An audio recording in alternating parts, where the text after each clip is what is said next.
வணக்கம். புதிய வாசிப்பு புதிய சிந்தனை நிகழ்ச்சிக்கு வரவேற்கும். இன்றைய நிகழ்ச்சியில் தி பிரிண்ட் பத்திரிகையின் கட்டுரையை பார்க்க இருக்கிறோம். ஜென்சி இளைஞர்கள் போராட்டத்தை மத்திய அரசு எப்படி கையாண்டது என்பதை பற்றி இந்த கட்டுரை பேசுது. ஆசிரியர் திரு சேகர் குப்தா இதை எழுதியிருக்கிறார். வதைப்பதற்காக அரங்கத்திற்கு பத்திரிகையாளர் திரு புன்னைவளவன் வந்திருக்காங்க. வணக்கம் சார். மாணவர்கள் போராட்டம், அதை மத்திய அரசு அணுகிய விதம், அதை எதிர்க்கட்சிகள் எப்படி கையாள முடியும் என்பதை பற்றிலாம் இந்த கட்டுரை பேசுது. இதில் அரசுக்கு பின்னடைவு அப்படின்னு கட்டுரையாளர் கருதுகிறாரா இந்த போராட்டத்தை? இல்லை, அடிப்படையில் அரசு தன்னுடைய வல்னரபிலிட்டியை வெளியில் காட்டியிருக்கு. கடந்த காலத்தில் வெவ்வேறு விதமான போராட்டங்கள், அது லேண்ட் அக்விசிஷன் பில்லாக இருக்கலாம், ஃபார்ம் பில்ஸாக இருக்கலாம். பாஜக அரசு கொஞ்சம் ஃப்ளெக்சிபிளாக இருக்கும். இன்னும் சொல்ல போனால் நீண்ட காலம் போராட அனுமதிக்கும். இந்த முறை தன்னுடைய பலகீனத்தை வெளிப்படுத்தி இருக்கிறது அப்படின்னு அவர் குறிப்பிடுறாரு. ஆனால் அதுக்கு உடனடியாக கோர்ஸ் கரெக்ஷனையும் பாஜக செய்ய தொடங்கி இருக்கிறதுங்கிற புள்ளியிலிருந்து அணுகுகிறார். பாஜக ஏன் தன்னுடைய பலவீனம் வெளிப்பட்டாலும் பரவாயில்லை அப்படின்னு ஒரு பேச்சுவார்த்தைக்கு வராங்க. ஜாயின்ட் பிரஸ் மீட்டுங்கிற லெவலுக்குலாம் இதுக்கு முன்னாடி எந்த போராட்டக்காரர்களோடும் பாஜக 12 வருஷமா உட்கார்ந்ததில்லை. அமைச்சர் ராஜினாமா வரைக்கும் வராங்க அப்படின்னா இதுவரைக்கும் மோடி தன்னுடைய 25 ஆண்டு கால ஒரு ஆட்சி தலைமை சிஎம்ஆவோ பிஎம்ஆவோ 25 இயர்ஸ் முடிச்சிருக்காரு. அவர் போட்ட ஒரு அப்பாயின்மெண்ட், ஒரு பர்சன் ஒரு இடத்துக்கு போட்டால் பதவி காலம் முடிஞ்ச பிறகும் எக்ஸ்டென்ஷன் கொடுக்கறது தான் அவருடைய இயல்பு. ஆனால் முதல் முறையாக அவர் போட்ட ஒரு போஸ்டிங்கை ஒரு போராட்டம், ஒரு திரட்சி வாபஸ் வாங்க வச்சிருக்குங்கிறதே பாஜக பிரதமருடைய பலவீனத்தை தான் வெளிப்படுத்துது. ஆனால் அவர் என்ன நினைக்கிறாரு, இவங்களை இப்படியே உட்கார விட்டுட்டோம்னா இது அடுத்து அடுத்து அடுத்து ஒரு தொடர் சங்கிலி போல போயிடும். அந்த வல்னரபிலிட்டி தெரிஞ்சாலும் பரவாயில்ல, இவங்கள முதல்ல நம்ம பேசி சமாதானப்படுத்தி டிஸ்பர்ஸ் பண்ணணுங்கிற இடத்துக்கு பாஜக நகர்ந்திருக்கிறதுங்கிறது தான். இன்னொன்று, மத ரீதியிலாக அவங்க அதை ப்ரைடாக பெருமையாக எடுக்கிறாங்களான்னா இல்லை, இந்த பிளவு செய்ய முடியாது. அதை விட முக்கியமாக அவங்களுடைய பின்புலம், அவங்களுடைய குடும்பம் அப்படிங்கிறது பாஜகவினுடைய அடிப்படை கோர் ஓட் பேங்காக இருக்கிறதுங்கிறது தான் முதல்ல அசைத்து பார்த்ததற்கான காரணம். மிடில் கிளாஸ் மற்றும் அப்பர் மிடில் கிளாஸ். இதில் அவர் குறிப்பிடுறார் சேகர் குப்தா சார், நீங்கள் மோடி வரும் பொழுது 3 வயதாக இருந்த ஒரு குழந்தை இப்போ 29 வாக்கு செலுத்த போகிறார்கள். ஜென்சின்னு எடுத்தீங்கன்னா அடுத்த தேர்தலுக்கு குறைஞ்சது 35 வயது மேக்சிமம் இருக்கிறவங்க, மினிமம் 20 வயதுன்னு பார்த்தா இந்த குரூப்புக்கு 15 ஆண்டுகளாக நீங்கள் என்ன கொடுத்துருக்கீங்கிறது தான் பார்ப்பாங்க. இப்போ மோடி பிரதமர் ஆகும்போது 3 வயதாக இருந்த ஒரு குழந்தைக்கு யூபிஏவை பற்றியோ நீங்கள் மற்ற விஷயங்கள் சொல்லுவதுங்கிறது ரிலேட் பண்ண முடியாது. ஒன்று. இரண்டாவது, நீங்கள் 2047 இலக்கு செட் பண்ணுறீங்க. அம்ரித்கல், அச்சேதின்னு சொல்லிட்டு தான் வந்தீங்க.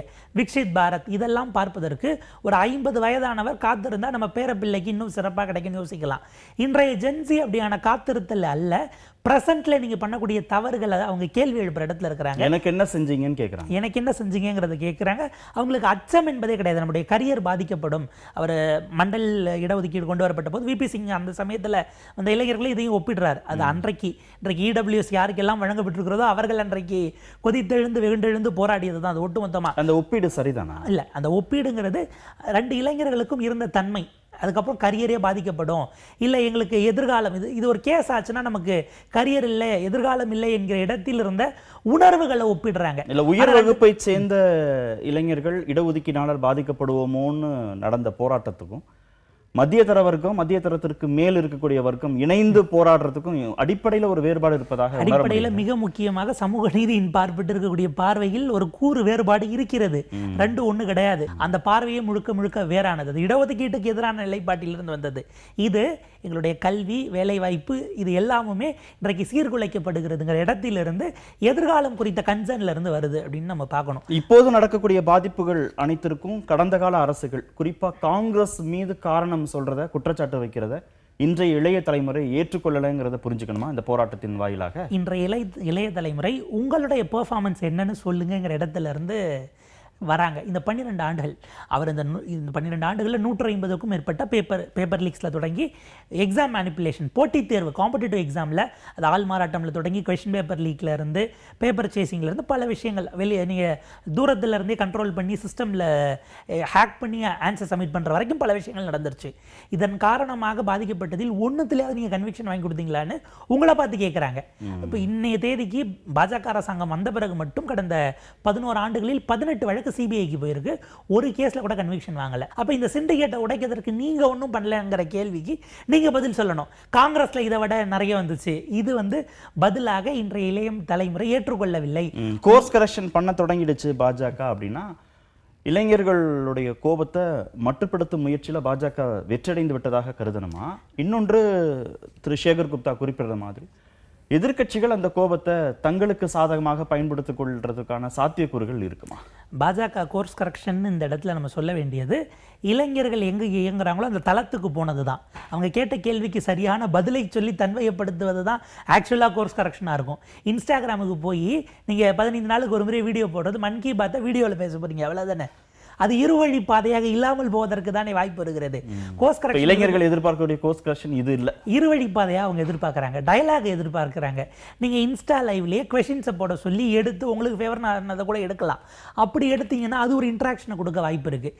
இது ஒரு சைடு. இப்போ இன்னும் 2 நாட்களில் திரு RSS தலைவர் மோகன் பகவத் 15 to 19 வயது வரையிலான இந்தியா முழுக்க இருக்கக்கூடிய குழந்தைகளோடு கலந்துரையாடல், மாணவர்களோட 15 to 19 அப்படின்னு வச்சு ஆர்கனைஸ் பண்ணுறாரு. ஸோ RSS இப்போ அதனுடைய பல்ஸ் என்னன்னு பார்க்க தொடங்கி இருக்கிறது. எதிர்க்கட்சிகளை பொறுத்தவரை அவங்க முதல்ல கேட்க வேண்டியது பாஜகவின் மீதான அதிருப்தி. ஏன் அதை வெளிப்படுத்துவதற்கு நம்மை தேர்ந்தெடுக்கவில்லை? ஒரு காங்கிரஸோ, ஒரு சமாஜ்வாதியோ, ஒரு திரிணாமுல் காங்கிரஸோ, ராஷ்ட்ரிய ஜனதா தளோ, அரவிந்த் கெஜ்ரிவாலினுடைய ஆம் ஆத்மியோ, இல்லை திமுகவோ இப்படின்னு ஏன் எடுக்காம போனார்கள்? எந்த இடத்தில் இவர்கள் நம்பிக்கையை நாம் பெற தவறினோங்கிற இடம் தான் வரணும். ஆனால் துரதிருஷ்டவசமாக ராகுல் காந்தி அவர்கள் சிஜேபிங்கிற பேரையை உச்சரிக்க தயங்குகிறார். கிரெடிட்ஸ் அவங்களுக்கு போயிருமே. ஜந்தர் மந்தருக்கே போல, அவர் ஜந்தர் மந்தருக்கே கடைசி வரைக்கும் போல அங்கே ஏஐஎஸ்ஏவினுடைய அங்கே அவங்க சார்பில் போராடியவர்கள், உண்ணாவிரதம் இருந்தவர்களை இவர் அழைச்ச அலுவலகத்தில் பார்க்குறாரு. அப்போ நீங்கள் இந்த இடத்துல கிரெடிட்ஸ் இப்போ போயிட்டுன்னு யோசிக்கிறீங்க.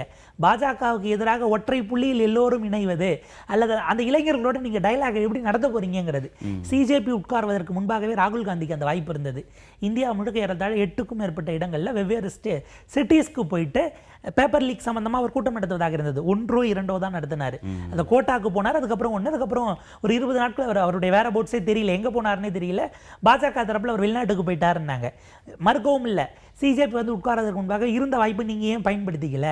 அப்போ நீங்க நம்பிக்கை இழந்த காரணிகளில் அதுவும் ஒன்றாக இருக்கிறதா? இந்த 12 ஆண்டுகள் ஒருவேளை எதிர்க்கட்சிகள் போராடி இருந்தால், இல்லை ராகுலே ஜந்தர் மந்தர் போய் போராடி இருந்தா, 1 மாதம் கூட போராடி இருந்தால் கூட பாஜக அரசு இந்த அளவுக்கு இறங்கி வந்திருக்குமா? அவங்களால பண்ண முடியாததுங்கிறது இவங்க செஞ்சு காட்டியிருக்கிறாங்க. போய் நீங்கள் அங்கே உட்காரல, உத்தவ் தாக்கரே மாதிரி ஒரு ஆதரவு தெரிவித்து விட்டு வந்து இதை இந்த இளைஞர்கள் சாத்தியப்படுத்தியிருக்கார்கள்னு சொல்கிறீங்க. அதை பார்த்துட்டு வந்து சொல்லியிருந்தா என்னோட ஆப்டிக்ஸ் வேறவாக இருந்திருக்கும்.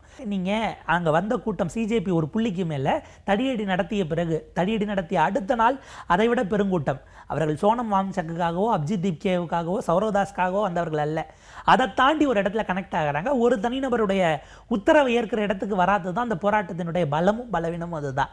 ஸோ ராகுல் போய் ஒரு ஆதரவை அவர் வந்து சாலிடாரிட்டி அப்படிங்கிற வகையில் தார்மீக ரீதியிலாக நல்கி விட்டு வந்திருந்தால் அதனுடைய ஆப்டிக்ஸ் வேறாக இருந்திருக்கும். மாறா நீங்கள் பிரதமர் வீட்டுக்கு போனதுங்கிறது முந்தின நாள் அவங்க எடுத்ததை அதிலிருந்து பறித்து கொள்ள வாங்குறது. நீங்கள் அதை பறிப்பது கூட பிரச்சனை இல்லை, கிரெடிட்ஸு. நான் அவர்களோட உரையாடல் நடத்தாமல் அவங்களை நீங்கள் ஒதுக்கி வைக்கிறீங்க. ஏன்னா அவங்க விமர்சனத்தை அடுத்த நாள் வைக்க தொடங்குகிறார்கள் என்னும்போது தான் ஸ்நாச்சிங் அவே அப்படிங்கிறது. கிரெடிட்ஸை கொடுக்காம இருக்கும்போது அவங்களுடைய தேவைகளை நீங்கள் உரையாடலில் நடத்தாமல் எப்படி தெரிஞ்சுக்க முடியும்? அந்த தேவை என்னன்னு தெரிந்து கொண்டால், இப்போ கெஜ்ரிவால் E20 இன்னைக்கு போகிறாருல்ல, அவரால் அங்கே ஒரு விஷயத்தை ஆர்கனைஸ் பண்ண முடியுது. அந்த விஷயங்களில் ஒரு அணுகுமுறை, அந்த இடத்துல வந்து அரவணைக்கக்கூடிய தன்மைங்கிறது இன்னும் கூடுதலாக. கோர்ஸ் கரெக்ஷன் வந்து பாஜக மட்டும் பண்ணா பத்தாது, எதிர்க்கட்சிகளும் பண்ணணும். பாஜக கோர்ஸ் கரெக்ஷன் தேவைனாச்சும் தெரிஞ்சிருக்கு. எதிர்க்கட்சிகள் அதாவது இவங்க செஞ்சுட்டாங்க, இதற்கப்புறம் இதன் மூலமாக வரக்கூடிய பாஜக எதிர்ப்பு என்பதை நாம் அறுவடை செய்து கொள்ளலாம். அதுக்கு நம்ம கிட்ட தான் மெஷினரி இருக்கு. அண்ணா ஹசாரே உட்கார்ந்தார், பட் அறுவடையை பாஜக செய்தது அவர்களிடம் தான் மெஷினரி இருந்தது. கட்சி கட்டமைப்பு இருக்கு அப்படிங்கிற இடத்திலிருந்து அதை வந்து கொஞ்சம் ரொம்ப இலகுவாக கருதுகிறார்களாங்கிற கேள்வி இருக்கு. கட்சி கட்டமைப்பு நம்ம ட்ரெடிஷ்னலாக சொன்ன எல்லாமும் இருந்தாக வேண்டும் தேர்தலில் வெற்றி பெறுவதற்கு அப்படிங்கிறத சமீபத்திய உதாரணங்கள் உடைத்தறிந்திருக்கிறது. சமீபத்திய பிரசாந்த் கிஷோரினுடைய வெற்றியை கூட நம்ம ட்ரெடிஷ்னலாக இல்லாமல் நம்ம உதாரணமாக எடுத்துக்கலாம். தாவேகாவும் கூட நீங்க ஆப்வியஸாக எடுத்துக்கலாம். ஸோ அப்படியான மாறி வரும் கால சூழல்களுக்கு ஏற்ப, மாறி வரும் தலைமுறைகளுக்கு ஏற்ப பிஜேபி இன்ஸ்டாகிராம் வரைக்கும் போயிருக்கிறாங்க. பட் RSS உள்ள இமீடியட்டாக மோகன் பகவத்தை இறங்குவது என்பது அவங்க கிரவுண்டில் போய் சில விஷயங்களை பல்ஸ் எடுக்கிறதுக்கு இறங்குறாங்கன்னு அர்த்தம்.